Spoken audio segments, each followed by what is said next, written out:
주신 하나님 말씀은 빌립보서 4장 6절에서 7절 말씀입니다.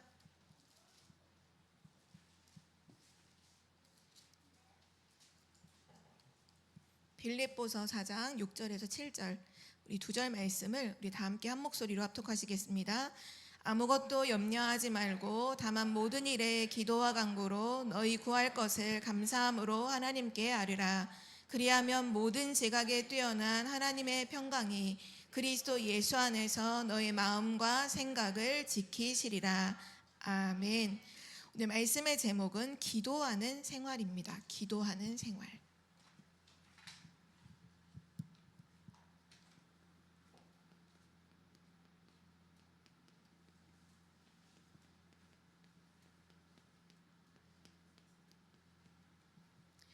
네, 우리가 지난주에 주셨던 수요 예배 본문 메시지가 동일한 메시지죠. 빌립보서 4장 7절을 가지고 새로운 갈등에 도전하라 그 말씀 주셨는데, 오늘은 동일한 말씀으로 기도하는 생활을 말씀하고 계세요.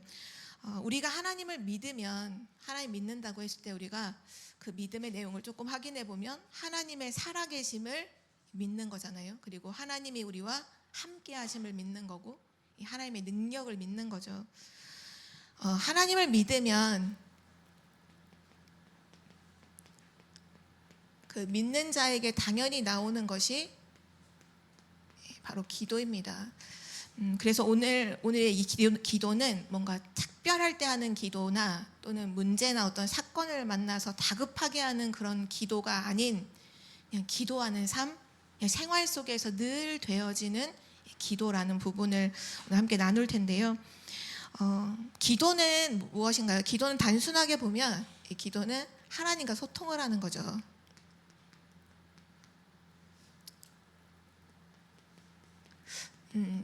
잠언서 3장 6절 말씀에 보면 너는 범사의 글을 인정하라. 그리하면 내 길을 지도하시리라 그 말씀이 나오죠. 너는 범사의 여호와를 인정해라.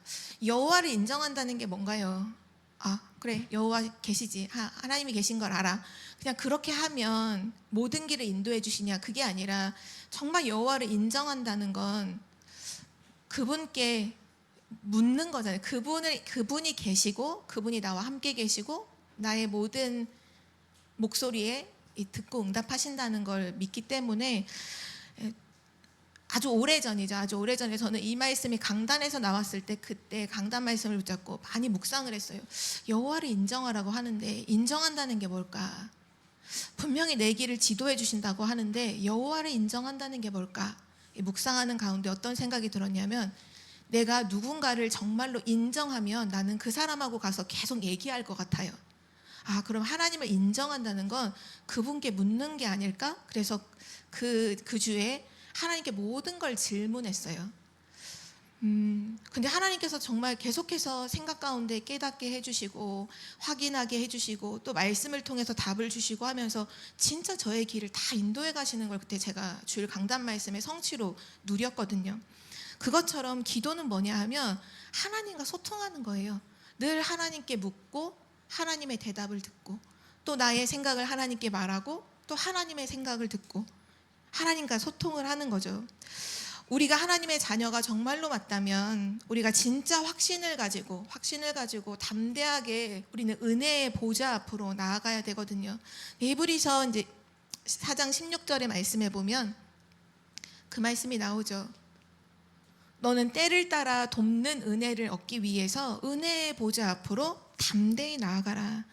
하나님은 때를 따라서 우리를 돕는다는 거예요. 은혜로 이러한 때는 이렇게 도우시고 또 저러한 때는 저렇게 도우시고 때를 따라 우리를 도우시는 분이 하나님이시기 때문에 그 은혜의 보좌 앞으로 담대히 나아가라. 그래서 우리가 기도하는 거죠. 하나님께. 하나님이 우리를 도우시고 하나님이 역사하실 걸 믿기 때문이죠. 그래서 기도로서 우리는 하나님과 우리의 마음을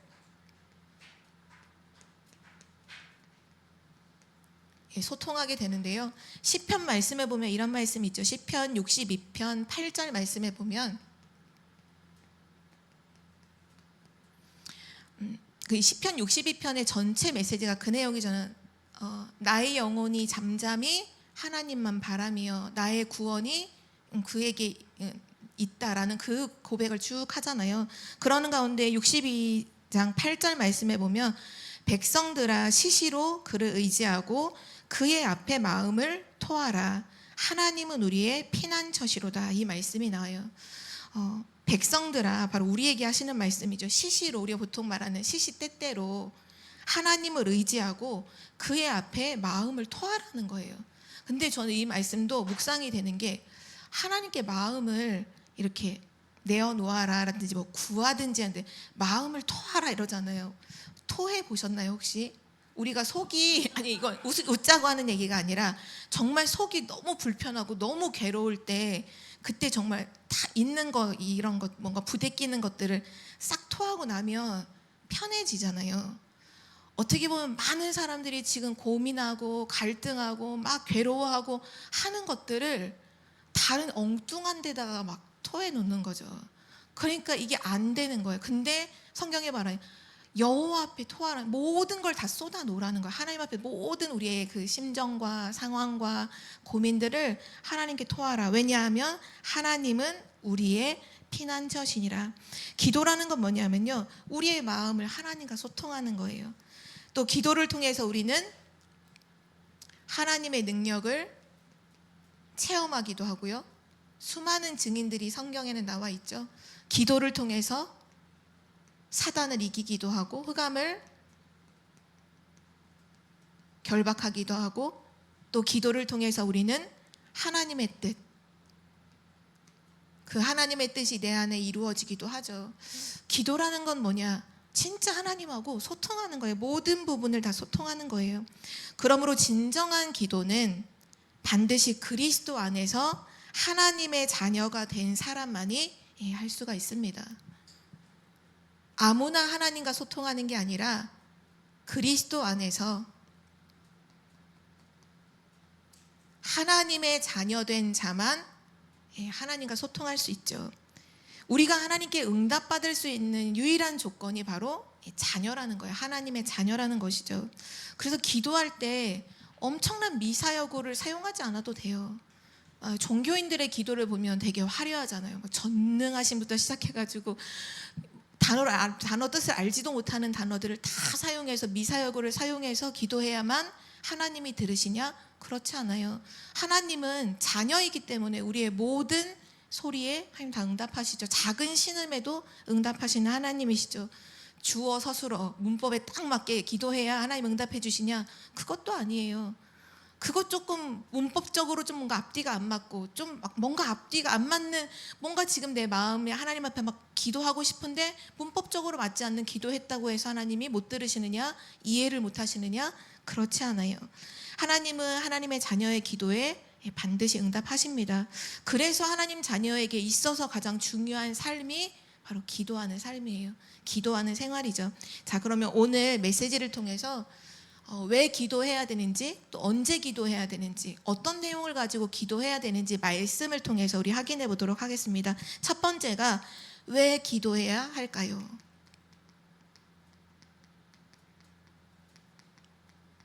성경에 보면 예수 그리스도를 믿고 구원받으라는 말씀이 제일 많죠. 가장 중요한 언약이죠. 그 다음에 많은 부분이 기도하라는 메시지거든요. 왜 우리에게 기도하라고 하셨을까요? 우리는 왜 기도해야 할까요? 첫 번째 이유입니다. 바로 하나님과 교제하기 위해서예요. 하나님과 교제하는 길이 바로 기도입니다.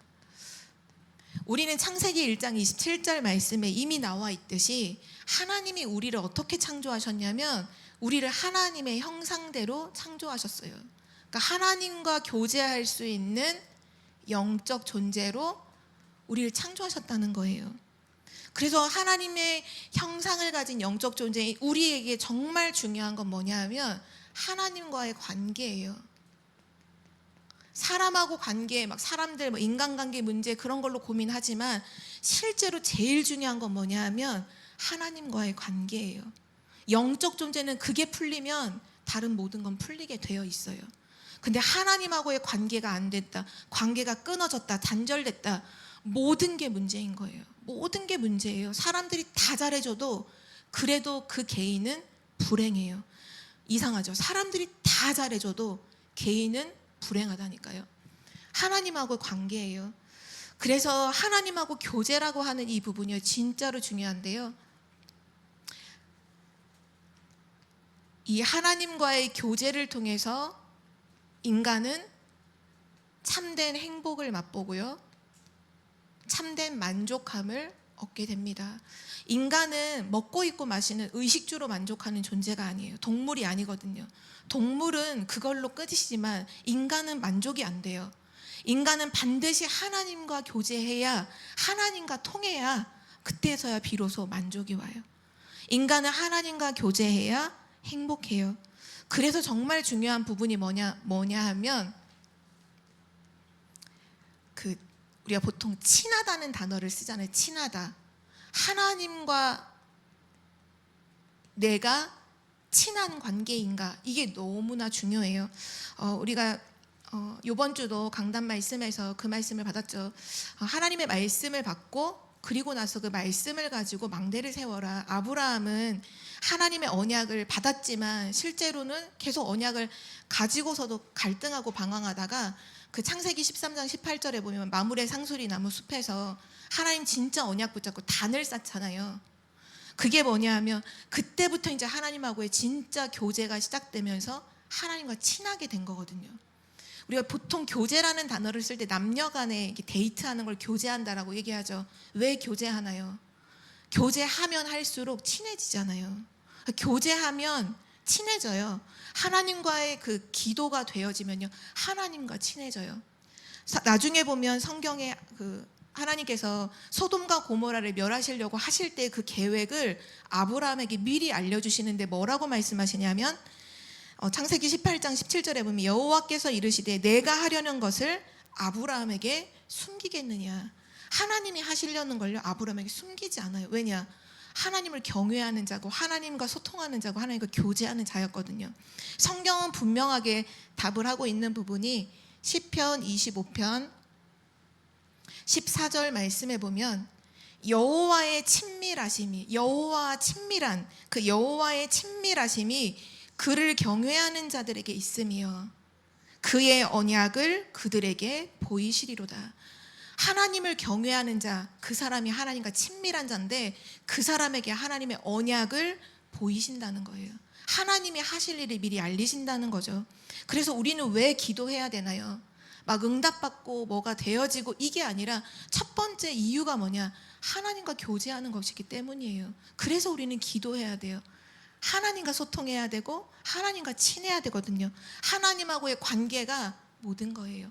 그 관계가 되어지면 사람하고의 관계, 가족과의 관계, 인간, 사람들, 모든 주변과의 모든 관계가 전부 다 회복이 되죠. 그리고 나서 두 번째 이유가요, 왜 우리는 기도해야 될까요? 하나님을 영화롭게 하기 위해서예요. 하나님을 영화롭게.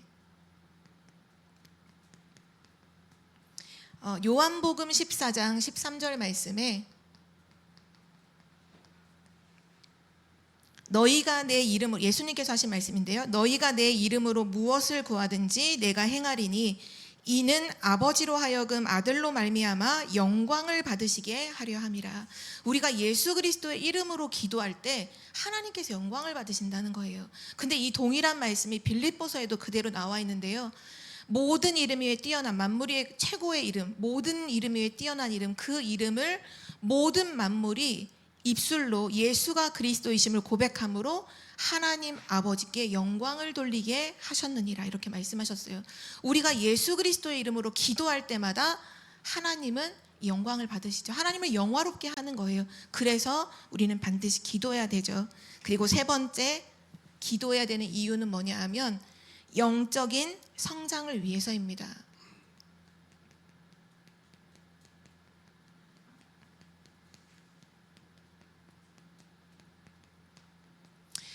우리가 여행을 다니고 좋은 막 여러 나라 좋은 곳에 여행을 다니고 맛있는 음식을 먹는다고 해서 영적인 성장이 이루어지는 건 아니에요. 아무리 좋은 곳을 여행하고 수만 가지를 보고 해도 영적인 성장과는 관계가 없어요. 성경에 보면 영적으로 정말 성숙했던 수많은 사람들은 전부 다 기도의 사람들이었어요. 왜냐? 기도할 때 영적으로 성장하게 되거든요. 영적으로 성숙해져요. 그래서 우리가 기도의 렘넌트들을 두고 늘 하는 말이, 렘넌트가 복음 가지고 기도할 수 있으면 영적 대통령이 될 수 있다, 영적 서밋이 될 수 있다는 말씀을 하시잖아요. 왜냐? 기도를 통해서만 영적인 성장이 이루어지기 때문이에요. 그래서 우리가 불신자처럼 뭐뭘 주세요 주세요 하는 그런 기도가 아닌, 늘 하나님 그 기도로 모든 걸 하나님께 질문하고 하나님께 내 마음을 소통하고 하나님의 음성을 듣기 위해서 기다리기도 하고 하는 그 모든 기도의 모든 시간이 왜 필요하냐 하면 이게 이루어지기 때문에 영적으로 성장이 되는 거예요. 쉽게 말해서 정말 영적 서밋이 되어지는 거죠. 그리고 나서 기도해야 되는 이유 네 번째가 하나님의 계획을 이루기 위해서입니다. 하나님의 계획을 이루기 위해서.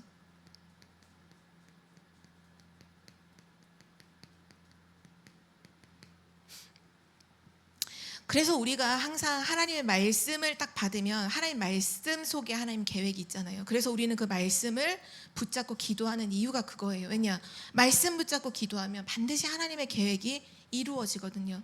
그래서 절대 불가능한 상황 속에 있을지라도 하나님이 예레미야에게, 시위대 뜰에 있던 예레미야에게 말씀하신 것처럼 이를 행하시는 여호와, 그것을 만들며 성취하시는 그 여호와가 말씀하시잖아요.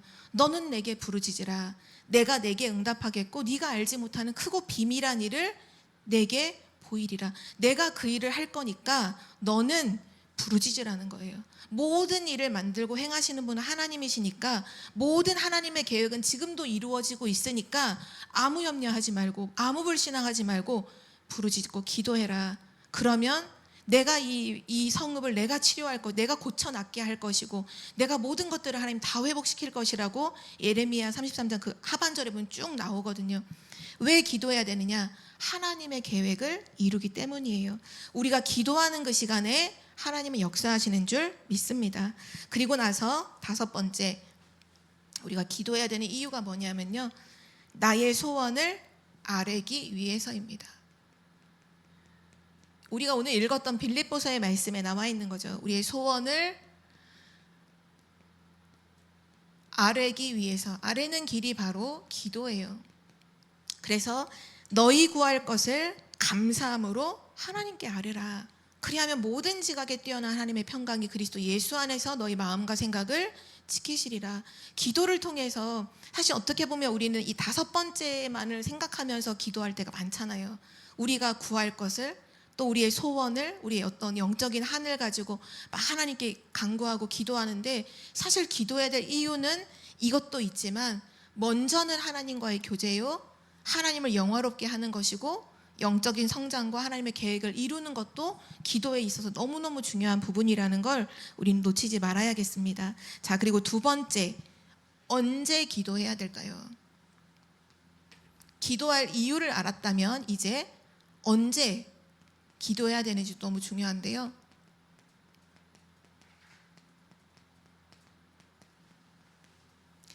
항상 우리는 뭐가 필요하냐면요, 끊임없이 기도하는 자세가 필요합니다. 끊임없이 기도하는 자세. 왜냐하면 데살로니가전서 5장에 보면 그 말씀이 나오죠. 쉬지 말고 기도하라. 5장 17절 말씀에 우리에게 말씀하셔서 기도를 하는데 쉬지 말고 기도해라. 그래서 항상 기도는 언제 해야 되느냐? 지금 하고 있어야 되고요, 항상 되어지고 있어야 돼요. 쉼 없이 기도가 되어져야 되는 거죠.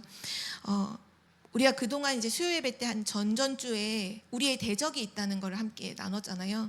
우리의 신앙생활이 그리스도를 믿고 하나님 자녀가 된 그날로부터 우리에게 분명한 대적이 생겼어요. 그게 사단이잖아요. 그러니까 어떻게 보면 신앙생활은 하나님을 믿는 믿음의 생활이 시작됨과 함께 굉장한 영적 싸움이 동시에 시작이 된 거예요. 사단과의 영적 싸움이 시작이 된 거죠.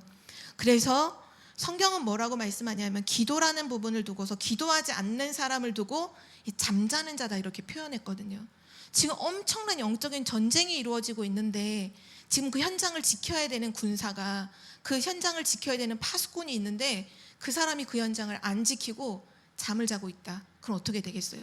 당연히 적들이 그거 알고 그 틈을 들여서 계속 그쪽을 공격하겠죠. 자고 있는 그쪽을. 그래서 기도는 쉬지 말고 기도해야 돼요. 영적 싸움을 계속 해야 되는 거죠. 영적으로 깨어서 하나님과의 소통이 계속 이루어져야 돼요. 그리고 나서 또 중요한 부분이 성경에 보면 매일 특별한 시간을 정하고 기도했던 중요한 사람들이 많이 있었죠. 특별한 시간을 정해야 합니다. 대표적으로 우리가 알고 있는 그 증인이 다니엘서 6장 10절에 보면 다니엘이 그렇게 기도하죠. 하루 3번씩 예루살렘을 향하여 창문을 열고 그의 하나님께 감사함으로 기도하잖아요. 또 사도행전에 보면 베드로와 요한이 사도행전 3장 1절에 보면 제9시 기도 시간에 그들이 성전에 올라갈 때 이렇게 나오잖아요. 그 말은 뭐냐면 그 시간이 기도하는 중요한 특별한 시간이었다는 거죠. 그래서 올해 우리가 원단 말씀을 받으면서도 그 말씀을 하셨죠. 2강 말씀 하시면서 하루에 적어도 한 번은 하나님께 집중하는 시간이 있어야 된다. 맞아요. 그걸 말씀하시는 거예요. 언제 기도해야 되느냐? 늘 쉼 없이 24시 쉬지 말고 기도하지만 그러나 하루에 한 번은 중요한 시간에 하나님께 집중하는 시간이 있어야 되는 거죠. 그때는 다른 걸 다 내려놓고 하나님 주신 말씀을 딱 붙잡고 하나님을 향해서 천천히 호흡하면서 또 기도하라 말씀해 주셨죠. 그래서 우리가 그런 중요한 언약 속에서 계속 나오는 메시지가 3집중 메시지예요. 언제 특별한 시간을 정하느냐? 아침에 눈을 뜨자마자, 밤에 잠자기 전에.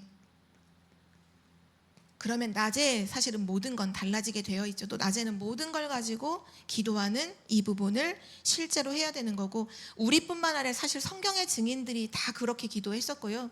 또 성경의 증인들뿐만 아니라 많은 신앙의 위인들의 그런 서적을 읽어봐도 전부 다 동일하게 시간을 정해놓고 기도하고 있었던 건 전부 다 동일하더라고요. 그 책 중에 전능자의 그늘이라는 책이 있어요. 그 짐 엘리엇이라고 하는 선교사님이 쓴 책인데요. 그 선교사님이 그 아내인 엘리자베스 엘리엇인가 그 분이랑 대학교 때 서로 사귀었던 사이인데 서로 일기 쓰면서 막 편지 소통했던 내용을 나중에 그 짐 엘리엇이라는 선교사님이 순교하시고 나서 그 부인이 책으로 이제 묶어서 낸 게 전능자의 그늘이란 책이거든요. 근데 그 책을 쫙 읽어보면 짐 엘리엇이라는 그 대학생이죠. 정말 19살 막 그런 전도자의 삶을 그냥 그대로 살고 있어요. 그때 당시에 제가 읽었을 때가 이 다락방 안에서 전도자의 삶을 엄청 말씀하셨을 때였거든요. 늘 성경 이렇게 읽고 기도하고 또 현장에서 복음 증거하고 하루에 뭐 한 명씩 복음 전하고 막 이런 걸 쭉 막 체크리스트하고 막 이랬을 때였는데 딱 보니까 거기서 그분이 다 하고 있는 거예요. 아, 이게 뭐 특별한 게 아니라 전도자들은 다 하고 있는 삶이었구나. 전도자의 삶이 맞구나. 좀 확인했거든요. 맞아요. 모든 중요한 하나님의 소통을 이뤘던 사람들은요, 다 매일 하나님과 기도함으로 소통하고 있었고 매일 하나님께 집중하는 시간이 있었죠. 그리고 나서 성경에는 또 뭐라고 말씀하시냐면 끊임없이 기도하고 매일 중요하게 집중으로 기도하면서 그룹으로 함께 모여 기도하라, 이렇게도 말씀하고 계십니다. 함께 모여서 기도해라. 그 증거가 마태복음 18장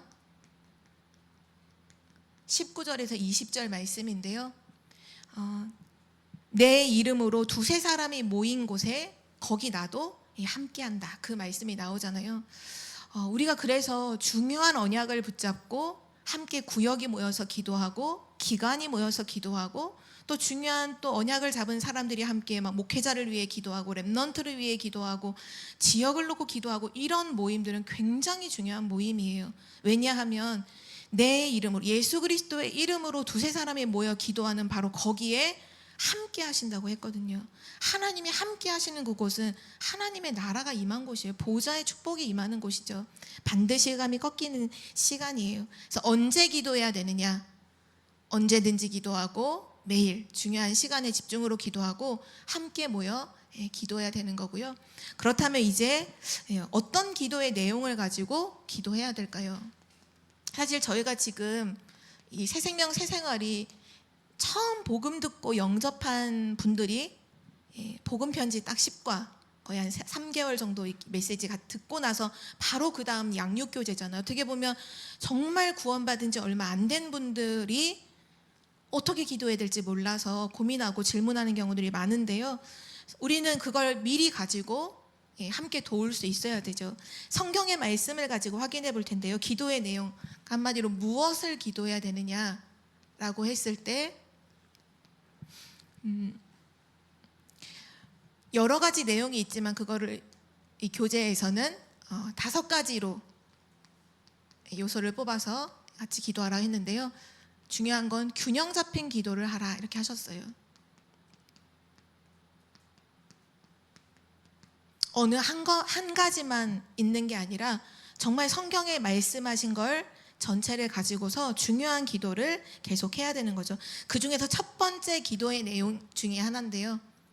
특별히 또 이제 초신자분들이 기도하는 것도 어려워하시지만 사실은 이렇게 예배를 드리다가 대표 기도가 이제 이름이 만약에 주보에 올라왔다 그러면 그날 교회 안 나오시고 막 이러잖아요. 부담스러우니까.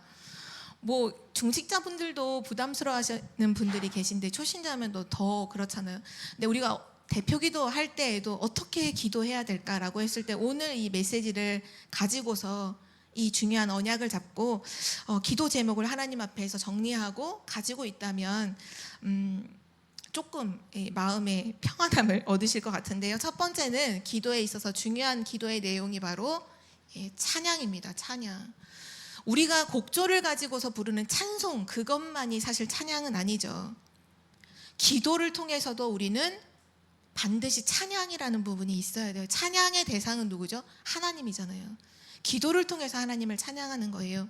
그래서 우리 성경 말씀 많이 알고 계신 구절이기도 하지만 함께 찾아보도록 하겠습니다. 역대상 29장 10절에서 14절 말씀 함께 찾겠습니다. 다윗이 이스라엘 백성들 앞에서 함께 기도할 때 대표 기도하면서 하나님을 찬양한 내용인데요. 역대상 29장 10절에서 14절 말씀. 이제 성전 건축을 한 게 아니고 이제 성전 건축할 모든 예물을 싹 다 준비해 놓고 그리고 나서 이제 백성들 앞에서 다윗이 대표로 기도했던 내용인데요. 우리 함께 한 절씩 같이 읽도록 하겠습니다. 역대상 29장 10절에서 14절입니다. 다윗이 온 회중 앞에서 여호와를 송축하여 이르되 우리 조상 이스라엘의 하나님 여호와여 주는 영원부터 영원까지 송축을 받으시옵소서.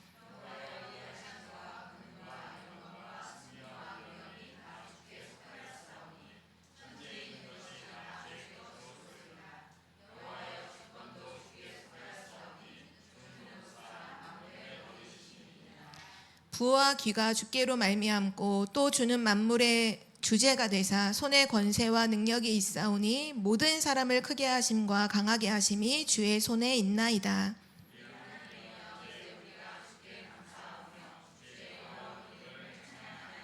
우리 14절 함께 읽겠습니다. 나와 내 백성이 무엇이기에 이처럼 즐거운 마음으로 드릴 힘이 있었나이까.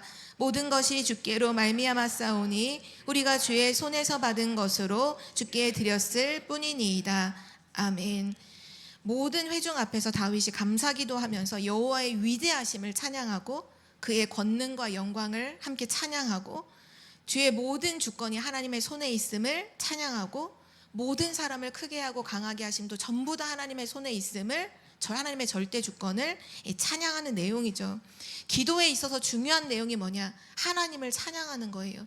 우리를 구원하시고 지금 우리와 함께 하시고 지금 우리 모든 삶에 역사하고 계시는 하나님을 찬양하면서 기도하는 거예요.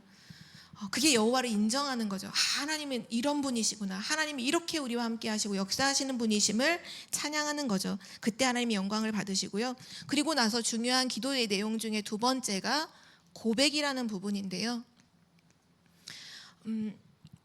요한일서 1장 9절에 보면 만일 우리가 우리 죄를 자백하면 그는 미쁘시고 의로우사 우리 죄를 사하시고 우리를 모든 불의에서 깨끗하게 하실 것이다. 여기에서의 고백은 뭐냐면 죄를 하나님 앞에 고백하는 거예요. 한마디로 회개하는 거죠. 나의 모든 죄를 하나님 앞에 자백하면 성경에 분명히 약속하죠. 그는 미쁘시고 믿음직스럽고 신뢰할 만한 분이시기 때문에 의로우사 우리의 모든 죄를 사해 주시고 우리를 모든 불의에서 깨끗하게 하실 것이라는 거죠. 그리고 나서 시편 32편 5절에도 보면 다윗이 고백한 건데요. 주께 내 죄를 아뢰고 내 죄악을 숨기지 아니하였더니 곧 주께서 내 죄악을 사하셨나이다. 하나님 앞에 기도함으로 사실은 우리가 많은 죄를 안 짓지는 않고 우리가 죄를 짓는 부분은 분명히 있잖아요. 그런 부분들을 하나님 앞에 낱낱이 아뢰고 드러낼 때 죄를 용서해 주실 뿐만 아니라 거기에서 건져 주신다는 거예요. 왜냐하면 많은 사람들이 죄를 짓지만 그걸 해결을 못해서 또 반복하고 반복하잖아요. 그런데 그거를 하나님 앞에 진짜로 아뢰고 자백하고 고백하면 하나님이 죄를 용서해 주실 뿐만 아니라 거기서 건져내 주신다는 거, 거기서 완전히 빠져나오게 해방시켜 주신다는 거죠. 그래서 기도에 있어서 중요한 부분이 고백이에요. 고백. 죄를 자백하는 거죠. 하나님 앞에. 그리고 나서 중요한 내용 세 번째가 감사입니다. 사실 기도하면 감사할 것밖에 없잖아요. 에베소서 5장 20절에도 보면 뭐라고 말씀하시냐면 범사의 모든 일을 말하죠. 범사의 우리 주 예수 그리스도의 이름으로 항상 하나님께 감사하며 모든 일에 항상 하나님께 감사하라. 예수 그리스도의 이름으로 항상 하나님께 감사하라 말씀하셨습니다. 어떻게 보면 감사는요, 내 마음에 들지 않는 일까지도 사실은 감사하는 거예요. 우리가 지금 내 마음에 들고 내가 원하는 것이 되어져서 감사한 게 아니라 지금 내 마음에 들지 않는 일이 일어났고 어떤 상황이 벌어졌음에도 불구하고 그럼에도 불구하고 감사하는 것이 진정한 감사입니다. 왜냐하면 이번 주 강단 말씀에 이미 답이 나왔지만 우리의 믿음은 상황에 의한 믿음이 아니잖아요. 성삼위 하나님을 믿는 믿음으로 사는 거지 상황이 좋으니까 믿고 상황이 안 좋으니까 안 믿고 그게 아니죠. 그래서 우리의 모든 감사도 범사에 감사하는 거예요. 왜냐하면 하나님은 영원부터 영원까지 지금 모든 것을 하나님은 운행하고 계시고 모든 일을 이루어 가시는데 그중에 일부만 지금만 알고 있는 우리 눈에는 잠깐 그것이 어려움으로 보일 수도 있고 안 좋은 일로 보일 수도 있거든요. 안 좋은 일이기 때문에 불평하고 불만한다? 그건 하나님을 믿는 사람이 아니에요. 성경에 보면 시편 136편에 그 시편 기자가 이 136편 말씀 전체는 계속 무슨 말씀이 반복되냐 하면 여호와께 감사하라 그의 인자하심과 그의 선하심 그는 선하시며 그의 인자하심이 영원함이로다. 하나님은 우리의 모든 것을 합력하여 선을 이루시는 분이죠. 지금 내가 보기에 좀 문제인 것 같고 내가 보기에 안 좋은 상황인 것 같지만 하나님은 반드시 모든 일을 통해서 반드시 하나님의 계획을 이루신다는 거예요. 모든 사람 개개인을 향한 하나님의 절대 계획을 하나님이 성취하신다는 거예요. 그래서 모든 일에 감사할 수 있는 거죠. 하나님은 선하시고 그의 인자하심이 영원하기 때문에 우리는 여호와께 감사하는 것이고요. 그 감사의 기도가 반드시 기도의 아주 중요한 부분으로 반드시 있는 거죠. 그리고 나서 기도의 내용 중에 네 번째가 중보 기도입니다. 중보 기도라는 건 다른 사람을 위해서 기도하는 걸 말하는데요. 성경에 보니까 에베소서 6장 18절 말씀에는 뭐라고 기도했냐면 무시로 성령 안에서 기도하되 여러 성도를 위해서 구하고 이렇게 말했죠. 우리는 교회 안에 있는 여러 성도를 위해서 반드시 중보 기도를 해야 돼요. 또한 골로새서 4장 2절에서 4절 말씀에 보면 전도자 바울이 성도들에게 골로새 교회 성도들에게 기도를 부탁한 내용이 나오거든요. 바로 우리는 전도자를 위해서 또 목회자를 위해서 기도해야 합니다. 그때 바울이 이런 기도를 하죠. 또 나를 위해서 하나님이 전도할 문을 열어주사 그리스도의 비밀을 말하기를 기도하라, 간구하라 이렇게 말하죠. 목사님과 전도자를 위해서 전도할 문을 열어주시고 그때 그리스도의 복음의 비밀을 담대히 증거할 수 있도록 중보하며 기도해야 되고요. 또 야고보서 5장에 보면 야고보서 5장 16절 말씀에 보면 병든 자들을 위해서 기도하라 하셨어요.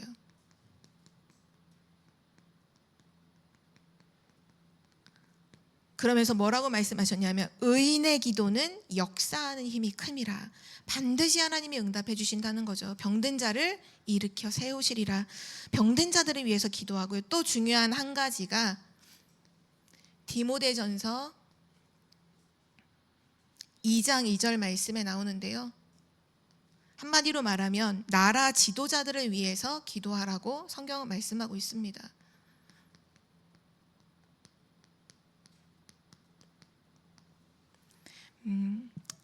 어떤 지도자를 위해 기도하느냐? 디모데전서 2장 2절에 보면 임금들과 높은 지위에 있는 모든 사람을 위하여 기도하라 하라. 이는 우리가 모든 경건과 단정함으로 고요하고 평안한 생활을 하려 함이라. 임금들과 지금으로 말하면 대통령을 위해 기도하라는 거죠. 그리고 높은 지위에 있는 모든 지도자들을 위해서 기도하라. 우리의 중보 기도의 중요한 내용을 말씀하신 거예요. 모든 성도를 위해 기도하고 전도자와 목회자를 위해 기도하고 특별히 병든 자들이 있으면 함께 기도하고 또 나라의 지도자들을 놓고서 함께 기도하는 거 너무너무 중요한 부분이죠. 어떻게 보면 지금 우리나라의 대통령을 비난하고 욕하는 사람은 너무 많잖아요. 물론 한쪽에서 뭐 극우로서 막 박 대통령을 지지하는 사람도 있지만 그렇게 지지하는 거 말고 정말 나라 지도자를 위해서 또 이 대통령을 위해서 정말로 우리가 기도하는 거는 너무너무 중요한 사명인 것 같고요. 그리고 마지막 5번째 기도의 내용 5번째는 이제 간구입니다. 한마디로 말해서 우리의 기도 제목을 하나님께 아뢰는 걸 말하죠. 마태복음 7장 7절에서 8절 말씀에 보면 구하고 찾고 문을 두드리라 이런 말씀하시는데 구하라 그래야 하면 얻을 것이고 찾으라 그럼 찾을 것이고 문을 두드리라 그럼 열릴 것이다. 기도에 대한 말씀이죠. 우리의 모든 필요한 걸 누구에게 구하느냐? 하나님께 구하라는 거예요. 하나님께 찾으라는 거예요. 그리고 보좌의 문을 하늘 보좌의 문을 두드리라는 거예요. 그러면 하늘 보좌로부터 응답하신다는 내용이죠. 그러면서 요한복음 15장 7절 말씀에 너희가 내 안에 거하고 내 말이 너희 안에 거하면 그러니까 구원받은 하나님 자녀가 언약 잡고 있는 그 구원받은 하나님 자녀가 무엇이든지 원하는 대로 구해라. 그리하면 이루리라. 하나님 약속하셨거든요. 전에 이제 신앙 서적 중에 어떤 책을 보면서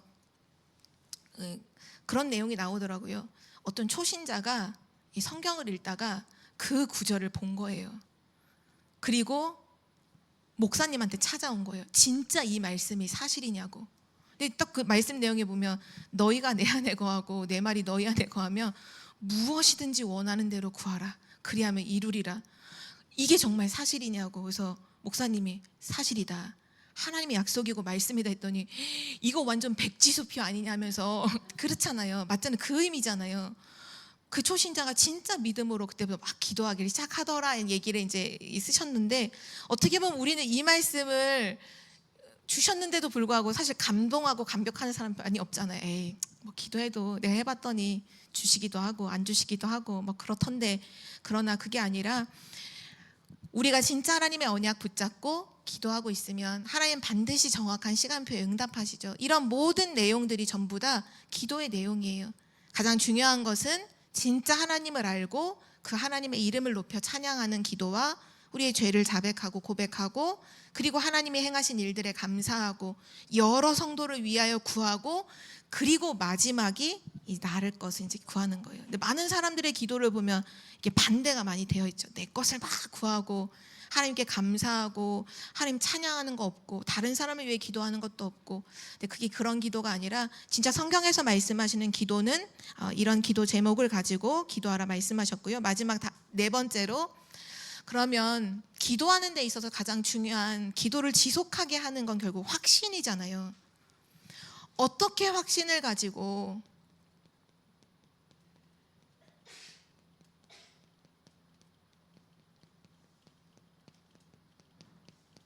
기도를 할 수 있을까요?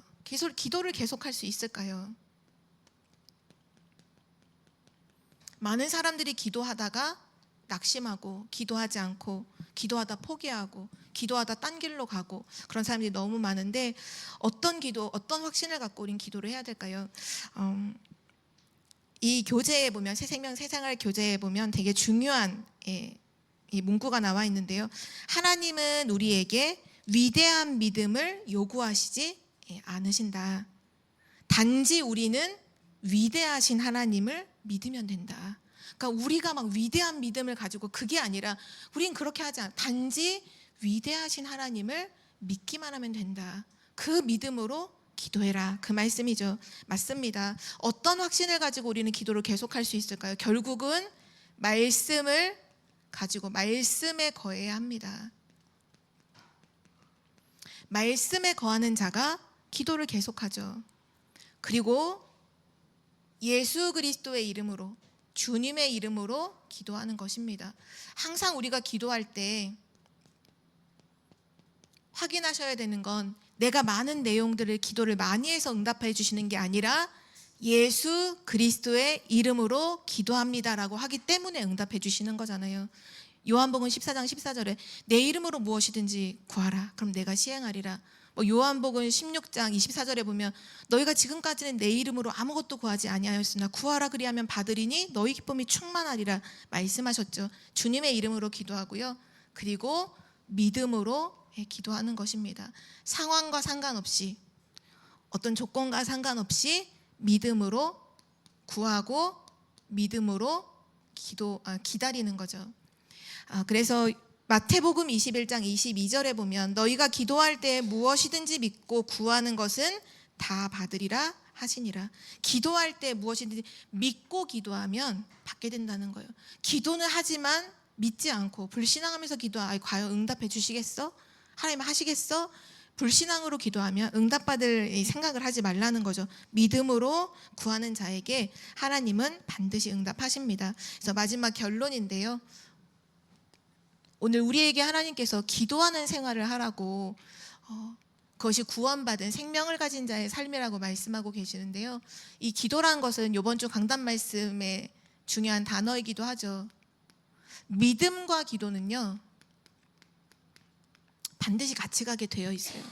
이번 주도 믿음을 준비하라는 미래를 두고 현장을 두고 많은 것들을 두고서 진짜 우리가 지금 미리 믿음을 준비하라 하셨는데요. 믿음과 기도는 반드시 같이 가게 되어 있죠. 누가 기도 응답 받느냐? 결국 믿고 기도하는 자가 응답을 받게 돼요. 그래서 우리가 꼭 기억해야 될 것은 반드시 하나님이 응답을 해주시는데